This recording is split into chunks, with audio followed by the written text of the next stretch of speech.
Hi students, welcome to civil tips PSC. അപ്പോൾ നമുക്ക് ഈ ഒരു ജൂലൈയിലുള്ള എക്സാമുകൾ ഏതൊക്കെയാണെന്ന് അതിൻ്റെ കൺഫർമേഷനും PSC അപ്ഡേറ്റ് ചെയ്യുകയുണ്ടായി. അപ്പോൾ നമുക്കറിയാം ഈ ഒരു ജൂൺ 30 ജൂൺ ലാസ്റ്റിൽ നമുക്ക് ഓവർസിയർ ഫസ്റ്റ് ഡിഗ്രിയുടെ എക്സാമുകൾ അനവധിയുണ്ട്. അപ്പോൾ അതിൻ്റെ കണ്ടിന്യൂഷനായിട്ട് ജൂലൈയിലുള്ള എക്സാമുകൾ ഏതൊക്കെയാണെന്ന് PSC അറിയിച്ചിട്ടുണ്ട്. അപ്പോൾ നമുക്കത് ഏതൊക്കെയാണെന്ന് നോക്കാം. നമുക്ക് ഈ ഒരു ജൂലൈയിൽ ഗ്രേഡ് 2 ഗ്രേഡ് 3 എക്സാമുകളാണ് മെയിനായിട്ടുള്ളത്. അപ്പോൾ ഈ ഒരു IT ക്വാളിഫിക്കേഷനുള്ള പിള്ളേർക്കാണെങ്കിൽ അതൊരു നല്ലൊരു ചാൻസാണ്. അപ്പോൾ നമുക്ക് എല്ലാവർക്കും പ്രൊഫൈലിൽ കൺഫർമേഷൻ്റെ മെസ്സേജൊക്കെ വന്നിട്ടുണ്ടാവും. അപ്പോൾ നമുക്ക് നോക്കാം.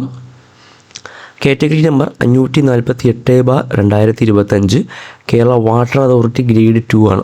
കേരള വാട്ടർ അതോറിറ്റി ഗ്രേഡ് 2 ആണ്. അതിൻ്റെ എക്സാം ഡേറ്റ് വരുന്നത് ജൂലൈ 28-നാണ്. ജൂലൈ 28-നാണ് വരുന്നത്. ദെൻ അതുപോലെ കാറ്റഗറി നമ്പർ 567/2025 കാറ്റഗറി 567/2025 ആണ്. ദെൻ അത് LSTD ഗ്രേഡ് 3 ആണ്. LSTD ഗ്രേഡ് 3 ആണ്. അതിൻ്റെ എക്സാം ഡേറ്റ് വരുന്നത് ജൂലൈ 29-നാണ്. ജൂലൈ 29-നാണ്. ദെൻ അതുപോലെ തന്നെ കാറ്റഗറി നമ്പർ 882/2025 ഓവർസിയർ ഗ്രേഡ് 2 ആണ്. അത് യൂണിവേഴ്സിറ്റീസ് ഇൻ കേരളയിൽ വരുന്നതാണ്. സോ അതിൻ്റെയും എക്സാം ഡേറ്റ് ജൂലൈ 29-ആണ്. ഈ രണ്ട് എക്സാമുകളും ഒരുമിച്ചാണ് നടക്കുന്നത്. ജൂലൈ 29-നാണ്.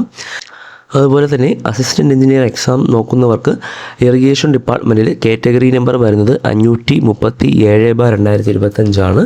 അതിൻ്റെ എക്സാം ഡേറ്റ് വരുന്നത് ജൂലൈ 8-നാണ്. അപ്പോൾ ഈ ഒരു 4 എക്സാമുകളാണ് ഈ ഒരു ജൂലൈ മാസത്തിൽ നമ്മുടെ ഈ ഒരു സിവിൽ എഞ്ചിനീയറിംഗ് കുട്ടികൾക്കുള്ളത്. ഇതിൻ്റെ എല്ലാം കൺഫർമേഷൻ്റെ ലാസ്റ്റ് ഡേറ്റ് വരുന്നത് 11/5 ആണ്. അതായത് മെയ് 11-ാം തീയതിയാണ് കൺഫർമേഷൻ്റെ ലാസ്റ്റ് ഡേറ്റ്. അപ്പോൾ എല്ലാവരും കറക്റ്റ് ടൈമിൽ തന്നെ കൺഫർമേഷനൊക്കെ കൊടുക്കുക.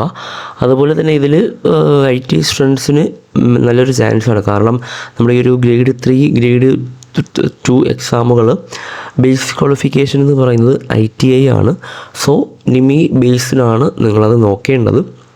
അപ്പോൾ ആ ഒരു കാര്യങ്ങളൊക്കെ ശ്രദ്ധിക്കുക. അതുപോലെ തന്നെ കൺഫർമേഷൻ കറക്റ്റ് ടൈമിലേക്ക് കൊടുക്കുക. അപ്പോൾ ഇനി സമയമുണ്ട്. പഠിച്ച് തുടങ്ങാത്തവർക്കാണെങ്കിൽ പഠിച്ച് തുടങ്ങുക. ഈ ഒരു 2026 എല്ലാവർക്കും നല്ലൊരു വർഷമാകട്ടെ. നല്ല രീതിയിൽ പഠിക്കുക. Thank you.